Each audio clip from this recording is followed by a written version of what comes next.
नमस्कार दोस्तों, स्वागत है आपका अपना ही। आज है आपका 6 सितंबर 2023 और आज जो है आपका एमटीएस का एग्जाम था।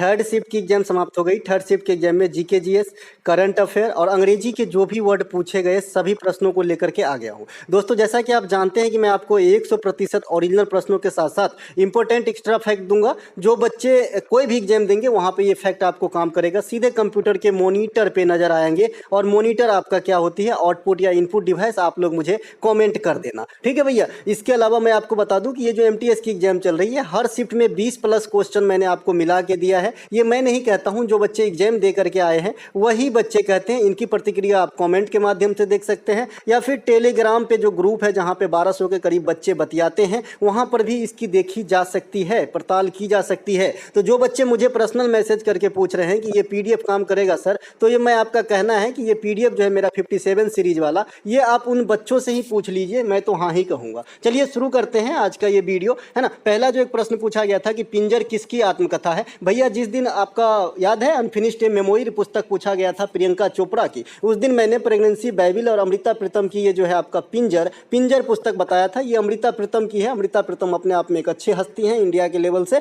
तो इसीलिए जो है इनके पुस्तक पूछे गए हैं। अमृता प्रीतम की अन्य पुस्तक की बात करें तो मेरे प्रिय कहानी, अक्षरों के साए, रसीदी टिकट, एक खाली जगह घोंसला, 50 फ्रेग्रेंस ऑफ इनर सेल्फ, ये सभी के सभी पुस्तक जो है अमृता प्रीतम जी के हैं। इनके अलावा झुम्पा लहरी अगली करम, झुम्पा लहरी काफ़ी इंपॉर्टेंट जो है आपके रखते हैं इंपॉर्टेंसी आपके राइटिंग की दुनिया में। तो ये दिन के प्रसिद्ध पुस्तक द इंटरप्रेटर ऑफ मेलोडीज हैं। ये आपके 1 करोड़ बार एग्जाम में पूछे जा चुके हैं। 1 करोड़ एक बार आपके एग्जाम में हो सकती है। रोमन स्टोरी, अनकस्टम्ड अर्थ, है ना। अनकस्टम्ड अर्थ जो है ये अमेजन पे काफ़ी धूम मचा रहा है। अमेजन जो आपका साइट है जहाँ से हम सामान क्रय विक्रय करते हैं, तो ये भी ध्यान रखेंगे इन तीनों पुस्तकों को। इनके अलावा रामचंद्र गुहा की पुस्तक India after Gandhi, Gandhi before India, Gandhi के बाद इंडिया, गांधी के पहले India, the Commonwealth of cricket, तो ये तीनों के तीनों पुस्तक रामचंद्र गुहा जी के हैं। इनके अलावा अमिताभ घोष साहब काफ़ी इंपॉर्टेंस ही रखते हैं अपने आप में, और ये जो भारत के बड़े बड़े सम्मेलन होते हैं वहाँ भी भाग लेते हैं किसी चीज़ की बैठक वगैरह में। तो the shadow lands, Hungary tides, river of smoke, the living mountain, ये सभी के सभी पुस्तक जो हैं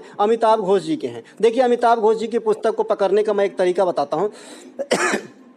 अमिताभ घोष जी की पुस्तक में आपका नेचर शब्द का जिक्र जरूर रहता है, नेचर शब्द का जिक्र, तो ये भी ध्यान रखेंगे। इसी प्रकार से मैंने आपको बताया है कि जो दलाई लामा साहब है, दलाई लामा साहब के पुस्तक के में जो है आपका उनका जो शीर्षक होता है ना, उसमें हैप्पी शब्द किसी न किसी रूप में इंक्लूड जरूर रहता है, यानी खुशियाँ से संबंधित शब्द जो है उनके किताब के शीर्षक में आपको मिलेगा। इनके अलावा स्वतंत्र रूप से घूमने, भारत में किसी भी कोने में किसी भी भाग में आप स्वतंत्र रूप से जो आबाद घूम पाते हैं, ये आपको 19 के किस भाग में इस प्रकार का जो है अधिकार आपको दिया गया है, ठीक है।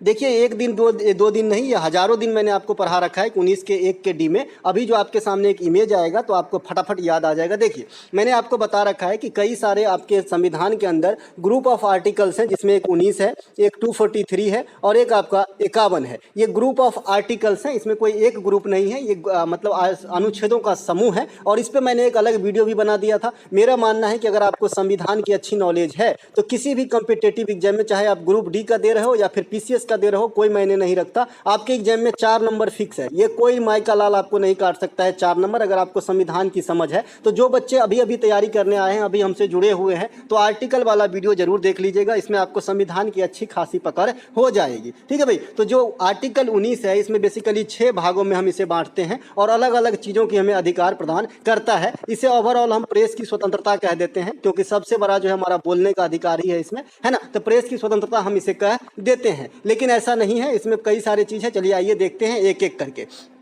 सबसे पहले 19 के 1 के ए में कहा गया है कि आप वाक एवं व्यक्ति का अधिकार आपके पास सुरक्षित है। मतलब आप कोई भी चीज़ बोलने के लिए स्वतंत्र हो, है ना। अब ये नहीं कि भाई किसी को जो है मतलब कुछ भी बोल दो, ऐसा नहीं है। मतलब जो दायरे में रह के बोलने के लिए स्वतंत्र हो। इसके अलावा जो है अभिव्यक्ति मतलब होता है आप अपनी भावना को रख सकते हैं। इसके अलावा शांतिपूर्ण ढंग से आप जो है बैठक कर सकते हैं हथियार रहित। इसके अलावा संगम और संघ बन के जो बनाने का जो अधिकार है आर्टिकल 19 के 1 के सी में दिया गया है। और डीपीएसपी के अंतर्गत यही जो है अधिकार आपको मतलब जो व्यवस्था है या 43 के ख में है, ख में। तो इस प्रकार से आप ध्यान रखेंगे। इसके अलावा भारत के किसी भी क्षेत्र में आप घूम सकते हैं, जो ये प्रश्न का आधार है, ये 19 के 1 के डी में है। अगर आप भारत में कहीं भी निवास कर सकते हैं, ये आर्टिकल 19 के 1 के ई में है। पहले ये अधिकार जो है जम्मू कश्मीर पे थोड़ा झिझिया रहा था, लेकिन 370 जो धारा था ये हटने के बाद अब जम्मू कश्मीर में भी आप घर खरीद सकते हैं। इनके अलावा कोई भी आप आजीविका व्यवसाय वगैरह कर सकते हैं, आपको कोई रोकेगा टोकेगा नहीं। हाँ, जो सरकार के हित में हो। अब ऐसा नहीं कि बिहार में जो है मदिरा निषेध है और आप वहाँ पे मदिरा का बिजनेस करना चाहते हैं, ये दिखा के मेरी फंडामेंटल राइट है, तो ये फिर दिक्कत वाली बात है।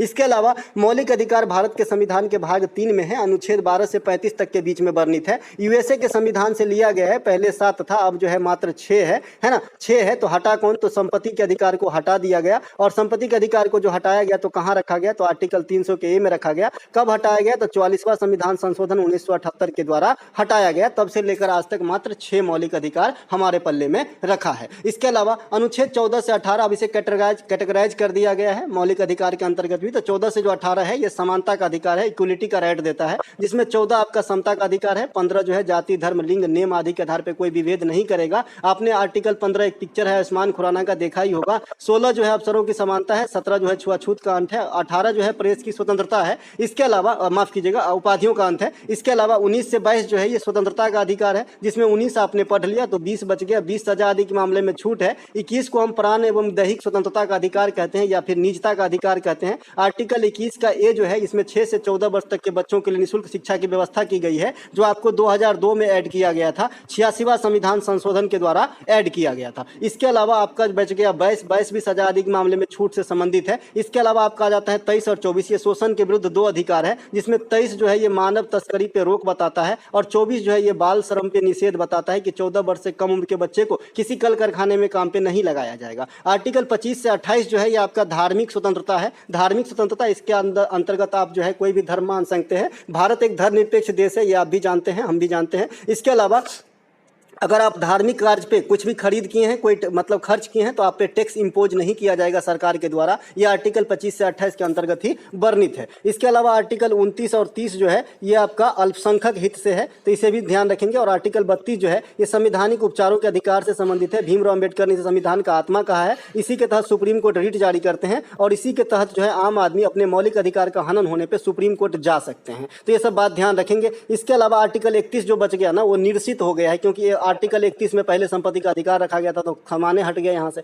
इसके अलावा पुरुष junior Asia cup hockey tournament 2023 Bharat ने किसे हराकर जीता। परसों के दिन महिला वाला और पुरुष वाला उत्भेन्यू बताया था कि कहाँ पे हुआ, कौन जीता कौन हारा। तो दोनों में भारत ही जीता है, पाकिस्तान को हरा के पुरुष वाला और कोरिया को हरा के महिला वाला, है ना भाई।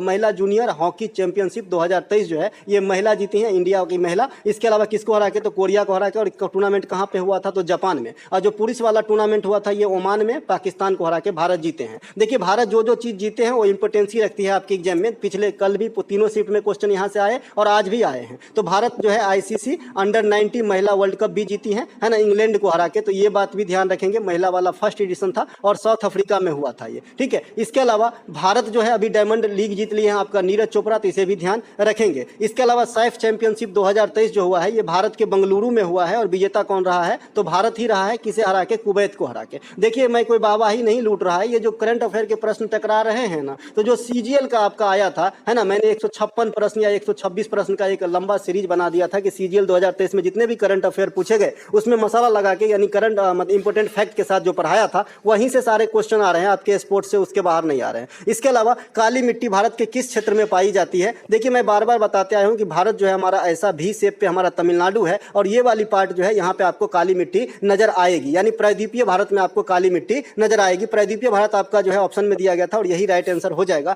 काली मिट्टी को रेगुड़ मिट्टी या कपासी मिट्टी कहा जाता है, क्योंकि कपास की खेती इसमें अच्छा होता है। कपास मतलब कॉटन, ठीक है भाई। खास करके महाराष्ट्र वगैरह में कपास की खेती काफी ज्यादा होता है, नासिक वाले इलाके में, ठीक है। इसके अलावा काली मिट्टी को हम ब्लैक चेरनोजम भी कहते हैं। क्या कहते हैं, ब्लैक चेरनोजम कहा जाता है आपका काली मिट्टी को, ये बात भी ध्यान रखेंगे। काली मिट्टी का निर्माण कैसे होता है, तो बेसाल्ट चट्टान की जब क्षरण हो जाती है तब आपकी काली मिट्टी की निर्माण होती है। इसके अलावा मिट्टी के जो है आपका निक्षालन से लेटेराइट मिट्टी का निर्माण होता है, ये बात भी ध्यान रखेंगे। मिट्टी के निक्षालन से, है ना, क्या होता है, लीचिंग से लेटेराइट मिट्टी का निर्माण होता है, जो मैंने आपको कल बताया था, है ना। लेटेराइट मिट्टी में जो है आपका कॉफी वगैरह की खेती, चाय वगैरह की खेती हो सकती है, ये बात भी बताया था। रिस्क जो है उसका जो सारा मिनरल्स है नीचे चला जाता है और कमजोर हो जाता है। लेटेराइट मिट्टी कमजोर मिट्टी होता है ना। आपका काली मिट्टी उपजाऊ मिट्टी होता है, चिकनी मिट्टी उपजाऊ होती है, दोमट मिट्टी उपजाऊ होती है, ये सब आपको ध्यान रखना है। जलोढ़ मिट्टी भी उपजाऊ होती है, ये सब ध्यान रखना है। काली मिट्टी को क्या कहते हैं बता ही दिया। काली मिट्टी का क्षेत्र महाराष्ट्र, आंध्र प्रदेश, कर्नाटक, एमपी इत्यादि में जो है आपको देखने को मिलेगा, यानी प्रायद्वीपीय भारत में मिलेगा। अब मैं आपको एक चीज बता दूं, तो फिर आप बोलोगे भाई प्रायद्वीपीय भारत आप साउथ के पार्ट लिए, तो यहाँ पे जो है एमपी क्यों ले लिए। तो आप इसको दूसरे ढंग से भी रिलेट कर सकते हैं कि जहां जहां डेक्कन की पठार की फैलाव है,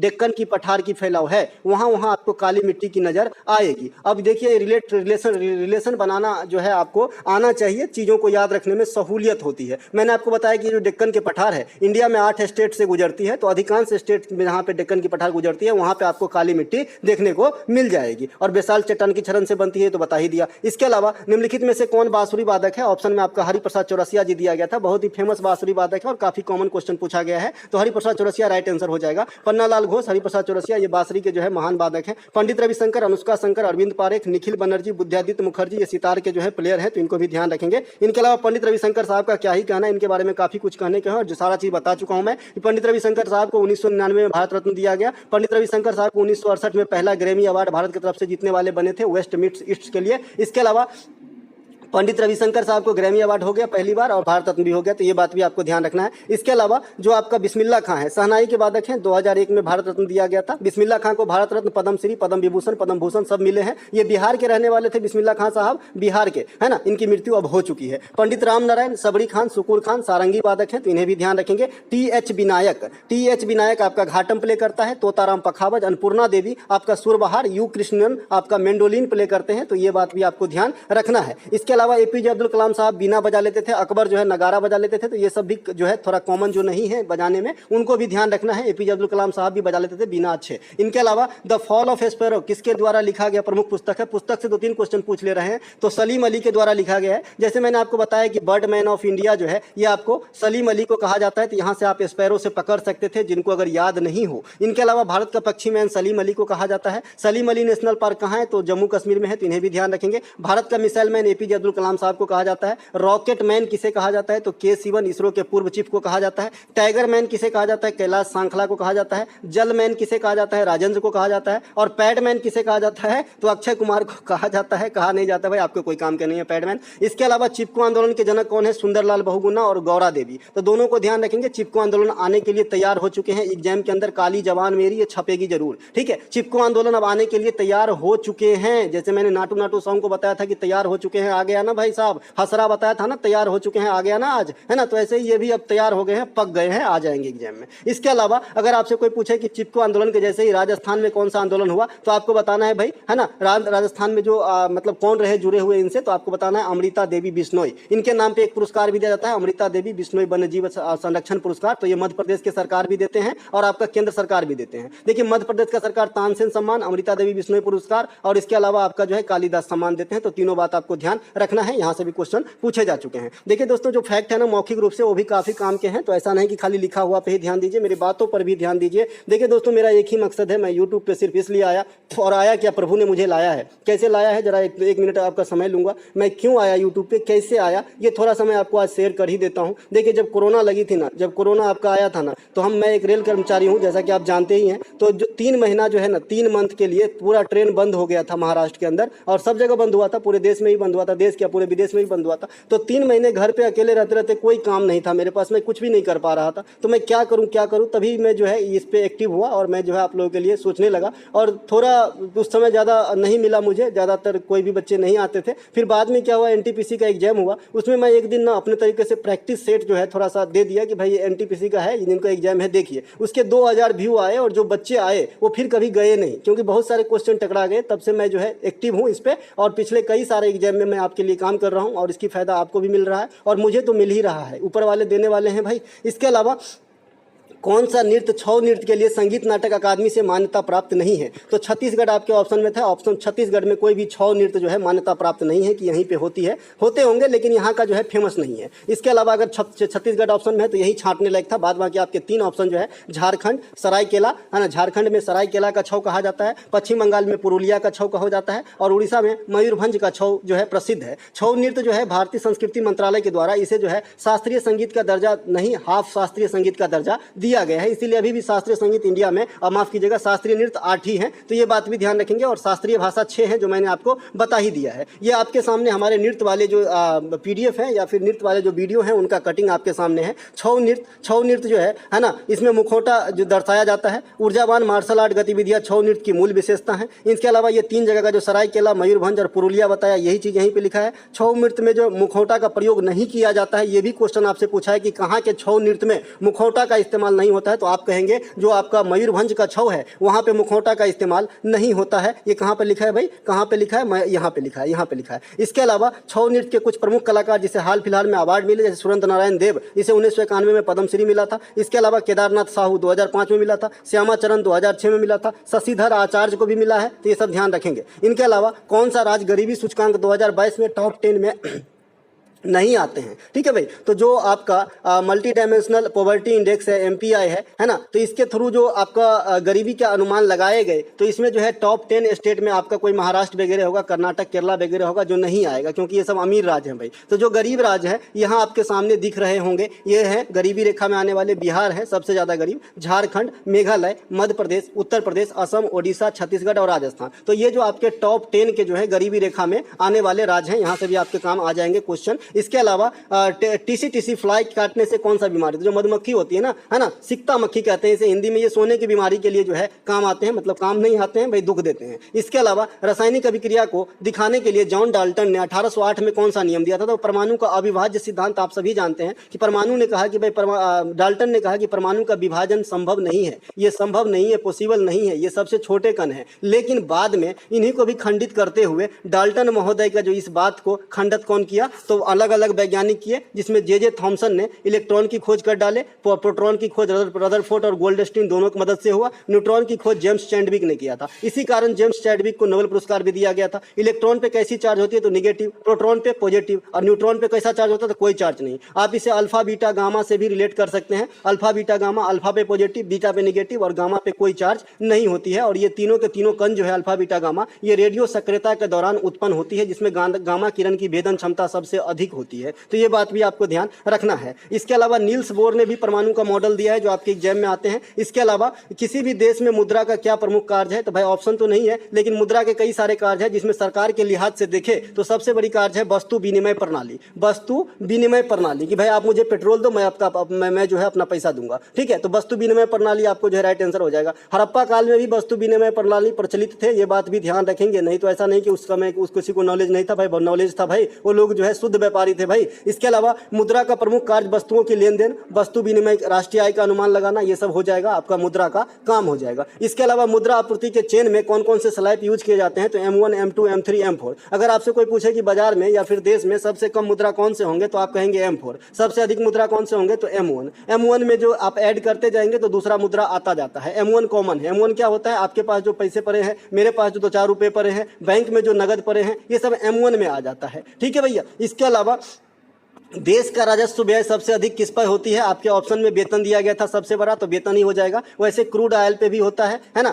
जो आपका राजस्व का व्यय। वेतन में, पेंशन में भी होता है, है ना, स्कॉलरशिप में भी होता है, ये सब में राजस्व व्यय होता है। और ब्याज की जो अदायगी होती है, मतलब जो ऋण है उस पर जो ब्याज चुकाया जाता है, उस पर भी राजस्व की व्यय होती है। राजस्व भी कई प्रकार के होते हैं, डायरेक्ट भी होते हैं, इनडायरेक्ट भी होते हैं, बता चुके हैं। डायरेक्ट इनडायरेक्ट क्या होता है? जैसे इनकम टैक्स डायरेक्ट है ना, आपका GST वगैरह इनडायरेक्ट टैक्स के उदाहरण है। रेंगमा किस राज्य का प्रमुख लोक नृत्य है? तो ये नागालैंड का हो जाएगा रेंगमा। नागालैंड का अन्य नृत्य तितली नृत्य है। हॉर्नबिल त्योहार है जो आपका दिसंबर माह में 10 दिन तक चलता है। अलाइट्टू डांस है, ऐसा लग रहा है कि ये साउथ का है लेकिन ये नागालैंड का है। कुकी नृत्य है, ये भी नागालैंड का है। चंगई नृत्य नागालैंड का है। मयूर नृत्य नागालैंड का है। मणिपुर का प्रमुख त्योहार जो है आपका थबल चोंगबा है, जो याओसांग फेस्टिवल के अवसर पर किया जाता है। और ये मणिपुर का होली कहलाता है आपका याओसांग फेस्टिवल, जो 5 दिनों तक चलती है। इसी त्योहार पे जो है आपका थबल चोंगबा नामक नृत्य होता है। थांगटा मणिपुर का मार्शल आर्ट है। कचई लेमन फेस्टिवल मणिपुर का आधुनिक त्योहार है। इसके अलावा अरुणाचल प्रदेश के त्यौहार की बात करेंगे तो मोपिन हो जाएगा, सोलंग हो जाएगा, लोसार हो जाएगा। सिक्किम का सागा दावा हो जाएगा और लोसांग हो जाएगा। देखिए लोसांग है और लोसार खाली अरुणाचल प्रदेश नहीं, हिमाचल प्रदेश और लद्दाख में भी होता है, तो ये बात भी ध्यान रखेंगे।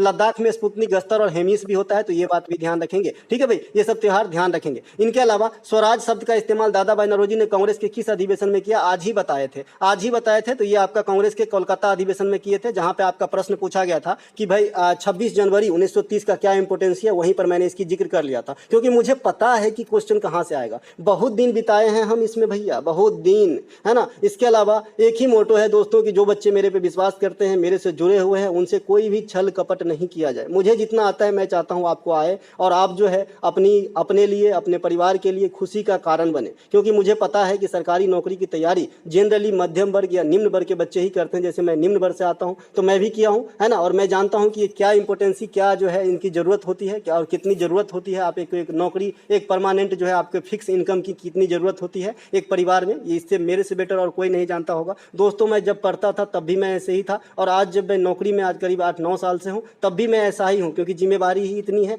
मैं बड़ा भाई हूँ अपने घर का, मेरे 2 छोटे छोटे भाई पटना में पढ़ते हैं, है ना, तो इन सबको देखते हुए मैं वैसे का वैसे ही हूँ, है ना भैया। तो नौकरी के बाद अगर कोई ये चाहे कि मैं जो है ये ले लूँगा वो ले लूँगा, तो ये सब नहीं संभव है। लेकिन एक चीज़ है कि आपको फिक्स रोटी मिलेगा, एक चीज़ की टेंशन नहीं रहती है कि भाई कल हो कि हम क्या खाएंगे, ये एकदम फिक्स रहता है ना, सरकारी नौकरी वाले को। बाद बाकी अगर आप टेढ़े तरीके से कमाने चाहे तो इनके अलग बात है, वो कभी मत करना। जिंदगी में सब कुछ पैसे ही नहीं होते दोस्त, है ना। इसके अलावा कांग्रेस में कोलकाता अधिवेशन 1906 में जो है आपका स्वराज की प्रयोग किया गया था। स्वराज की मांग कांग्रेस के लाहौर अधिवेशन 1929 में किया गया था, पूर्ण स्वतंत्रता की मांग। इसी कारण 26 जनवरी 1930 को जो है डेडलाइन था, उसको पार करते ही हमने स्वतंत्रता दिवस मनाया था पंडित जवाहरलाल नेहरू के साथ झंडा फहराने के बाद। इसके अलावा कांग्रेस के प्रथम अधिवेशन की अध्यक्षता WC बनर्जी, व्योमेश चंद्र बनर्जी ने मुंबई के गोकुलदास तेजपाल संस्कृत विद्यालय में किया था। वहां पर 72 प्रतिनिधि ने भाग लिया था। एक एक पॉइंट आपके मोती है जो कंप्यूटर के मॉनिटर पर चमकेंगे। इसके अलावा कांग्रेस के प्रथम मुस्लिम अध्यक्ष कौन थे? तो बद्रुद्दीन तैयब जी। कहां पर किए थे? मद्रास में। कब? 1887 में। इसके अलावा ये कांग्रेस के 3rd अधिवेशन थे। इसके अलावा गरम दल और नरम दल एक हो गए, कहां पे? 1916। कहां पे? लखनऊ में। अध्यक्षता कौन कर रहे थे? अंबिका चरण मजुमदार। इसमें जो गरम दल और नरम दल जो सूरत में 1907 में अलग हो गए थे रास बिहारी घोष वाली अध्यक्षता में, तो इनको एक कराने में फिर से जो है अहम भूमिका कौन निभाया? तो एनी बेसेंट और तिलक। ये भी क्वेश्चन आपके एग्जाम में आ चुके हैं कि एक करने में कौन जो है अहम रोल अदा किए थे।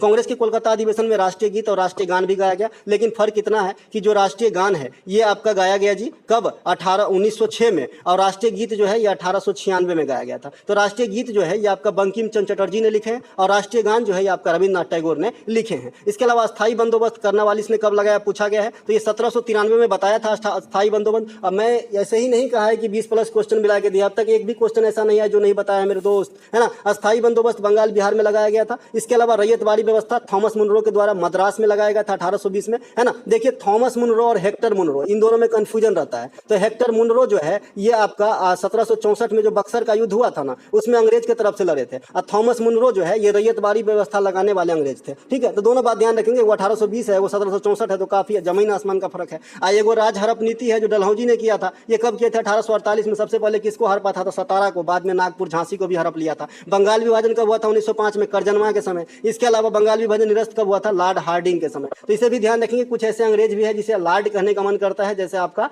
लॉर्ड विलियम बेंटिक, इन्होंने जो है सती प्रथा को अंत किया। बाद बाकी मुझे जो है सती प्रथा काफी अच्छा लगा जिन्होंने अंत किया, इसीलिए मैं इसे लॉर्ड भी कहता हूं, लॉर्ड विलियम बेंटिक। इसके अलावा राज्यसभा में 12 सदस्यों का मनोनयन जो कला संगीत आदि के क्षेत्र में पारखी हो, ये कौन करता है? तो भाई भारत के राष्ट्रपति करते हैं। मैंने आपको बताया कि 250 में कहां से आते हैं, तो 238 आते हैं आपका निर्वाचन से, और 12 आता है मनोनयन से। तो ये 12 का मनोनयन कौन करते हैं? प्रेसिडेंट करते हैं। ठीक है भाई। इसके अलावा जो ये 12 का मनोनयन करते हैं, ये पद्धति कहां से? तो आयरलैंड से। आई जो 238 को निर्वाचन होता है, ये पद्धति कहां से? तो साउथ अफ्रीका से। एक एक बात को तोड़ के ध्यान रखेंगे। ठीक है, राज्यसभा में 250 का हिसाब किताब हो गया, 238 + 12 कैसे कहां से सिस्टम लिया गया है? तो एगो साउथ अफ्रीका से 238 वाला, अब 12 वाला कहां से? तो आयरलैंड के संविधान से। इसके अलावा राज्यसभा का जो चर्चा है संविधान के किस आर्टिकल में है? तो आर्टिकल 80 में है। 81 में क्या है? तो लोकसभा है, और 79 में क्या है? तो आपका क्या हो जाएगा भाई? संसद की जिक्र है। ठीक है, राज्यसभा भारतीय सदन का अपर सदन है, हायर सदन सदन है और लोकसभा को निम्न सदन कहते हैं। राज्यसभा में उपराष्ट्रपति जो है अध्यक्षता संभालते हैं, यानी राज्यसभा के जो पदेन सभापति कौन होते हैं तो उपराष्ट्रपति होते हैं। राज्यसभा का विघटन कभी भी संभव नहीं होता है। देखिए कल एक बच्चा पूछ रहा था कि उपराष्ट्रपति नाम के जो है मतलब नहीं है क्या अधिकारी, जैसे कल पूछा गया था कि नाम के अधिकारी कौन है तो राष्ट्रपति आंसर है। मैं आपको बता दूं कि उपराष्ट्रपति के आप जिम्मे काम हित क्या है भाई, थोड़ा बहुत ही कम काम है भाई कि जब राष्ट्रपति न रहे, किसी भी पोस्ट कारण जो है पोस्ट वैकेंट रहे, तब उस समय राष्ट्रपति का पद संभालना, राज्यसभा का अध्यक्षता संभालना। तो एक ही पोस्ट में दो काम कर रहे हैं। जिस प्रकार से लोकसभा में स्पीकर होते हैं तो राज्यसभा में कोई भी स्पीकर का पोस्ट नहीं होता है, उपराष्ट्रपति ही करते हैं। तो बेसिकली आप मान लीजिए कि इसी काम के लिए उपराष्ट्रपति को सबसे ज्यादा जिम्मा दिया गया है कि राज्यसभा संभालते हैं। ठीक है भाई, स्पीकर का अपने आप में महत्व है तो उपराष्ट्रपति का भी राज्यसभा के लिए अपने आप में बहुत महत्व होती है इस कारण से, इसीलिए उपराष्ट्रपति वहां पे आंसर सही नहीं रहेगा। इसके अलावा क्योंकि कार्यपालिका के प्रधान तो राष्ट्रपति होते हैं तो इसीलिए वो नाम मात्र के हैं। जैसे मैंने बताया था कि भाई जैसे मान लीजिए कि परिवार में एक ऐसा आदमी होता है कि कमाता है और उड़ाने वाले कई सारे होते हैं, तो जो उड़ाने वाले होते हैं वो है ना मेन मतलब प्रधान भैया उस पैसे का, जो कमाता है वो तो कमाता तो सिर्फ ला के दिए, मतलब उड़ाने वाला जो भोग रहे हैं उस पर कह सकते हैं। तो ऐसे ही इंडिया में जो है राष्ट्रपति जो है वो नाम मात्र के अधिकारी होते हैं, जबकि भोग जो है यानी पूरे पैसे का हिसाब किताब या फिर कोई भी फैसला लेना जो होता है ये आपका प्रधानमंत्री उस चीज को यूटिलाइज करते हैं। उसी प्रकार से जो राज्य में है सीएम होता है कार्यपालिका का मुख्य प्रधान, और नाम मात्र के प्रधान कौन होते हैं आपका राज्यपाल। तो ऐसा नहीं है कि कभी पूछे कि कार्यपालिका के प्रधान कौन होते हैं इंडिया में तो मुख्यमंत्री प्रधानमंत्री मार दीजिएगा। जब ऐसा पूछे कि इंडिया में वास्तविक कार्यपालिका का प्रधान कौन है तब प्रधानमंत्री, खाली सीधे लैंग्वेज में पूछे तो प्रेसिडेंट ही होगा आंसर। ठीक है भाई, भले ही नाम मात्र का हो। इसके अलावा राज्यसभा में जो सदस्य होते हैं उनके कार्यकाल 6 वर्ष का होता है और राज्यसभा का अपना कार्यकाल परमानेंट होता है। देखिए ये आदमी है, ये राज्यसभा का सदस्य है तो इसके कार्यकाल 6 वर्ष का, और ये राज्यसभा सदन है तो इसका जो है परमानेंट होता है। ठीक है, तो ऐसे समझिए। इसके अलावा राज्यसभा के सदस्यों का निर्वाचन पद्धति जो है साउथ अफ्रीका से लिया गया है, बता दिए जो 238 को सदस्य जो आते हैं और हर दूसरे वर्ष जो है 1/3 सदस्य अवकाश ग्रहण करते हैं और इसी क्रम में ये क्रम चलता रहता है और राज्यसभा जो है कभी भी विघटित नहीं होता है। रिलेटेड टू संतूर पूछा गया था, शिव कुमार शर्मा आंसर में दिया गया था, यही राइट आंसर है। पंडित भजन सुपारी और राहुल शर्मा ये भी संतूर ही प्ले करते हैं। ह्यूमस क्या होता है और या फिर हुमास क्या होता है, दोनों में से कोई एक क्वेश्चन पूछा गया है। तो अगर ह्यूमस पूछा गया है तो ह्यूमस क्या होता है कि मिट्टी में पाया जाता है, काली मिट्टी में भी ह्यूमस होता है। ये क्या होता है, नाइट्रोजन और जो भी मिनरल्स होते हैं जो मिट्टी के लिए उपयोगी होते हैं उपजाऊ बनाने के लिए,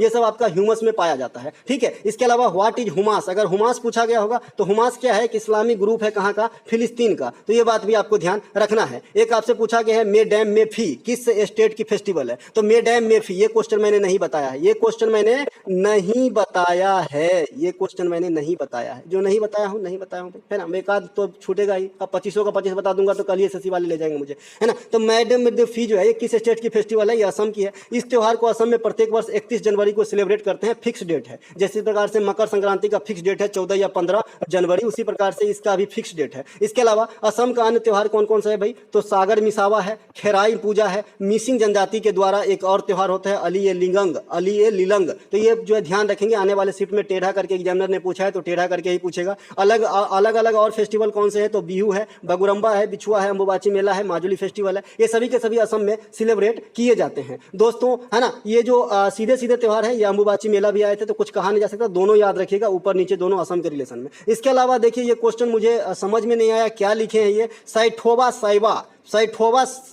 साइबा या फिर कुछ और लिखना चाहा है, तो ये क्वेश्चन जो है विवादास्पद है, मतलब मेरे हिसाब से। आप लोग बताएंगे कि ये क्वेश्चन ओरिजिनल वाला क्या था। इसके अलावा एक आपसे पूछा है कि प्रोटोजोआ से होने वाले बीमारी कौन से हैं, तो प्रोटोजोआ से मलेरिया भी होते हैं, तो ऑप्शन डिपेंड करता है। इसके अलावा आप यहाँ पे देख सकते हैं, है ना, यहाँ पे आप देख सकते हैं कि बच्चे ने जो भेजा है ना, who is not to Rajya Sabha, तो ये आपका हो गया प्रेसिडेंट बता दिया था। इंडिया गेट किसने बनवाया था, तो ये आपका इंडिया गेट पूछा है, इंडिया गेटवे ऑफ इंडिया भी पूछा है। अच्छा चलिए, इंडिया गेट पूछा है। इसके अलावा शिव कुमार शर्मा पूछा है। इसके अलावा प्रोडिक का एंटोनियम पूछा है, लेवली का एंटोनियम पूछा है। प्रोडिक मतलब क्या हो जाता है भाई, मतलब अरेंज्ड हो जाएगा एक हिसाब से, तो इसका उल्टा कर लीजिएगा, छिटफुट वाला जो भी ऑप्शन देगा, नॉन अरेंज अनबैलेंस्ड जो भी होगा वो राइट आंसर हो जाएगा। इसके अलावा परमानेंट सेटल पूछा गया था, हुई ईयर 1793 हो गया। मिल गई सारी क्वेश्चन एक लिखा है, मुझे एक इंसान का नेम याद नहीं आ रहा है सर, पूछा था कि किससे संबंधित है जिनको 2022 में पद्मश्री से नवाजा गया है। अब यहाँ पे आदमी ही नहीं है क्योंकि पद्मश्री तो बहुत आदमी को मिलता है भाई।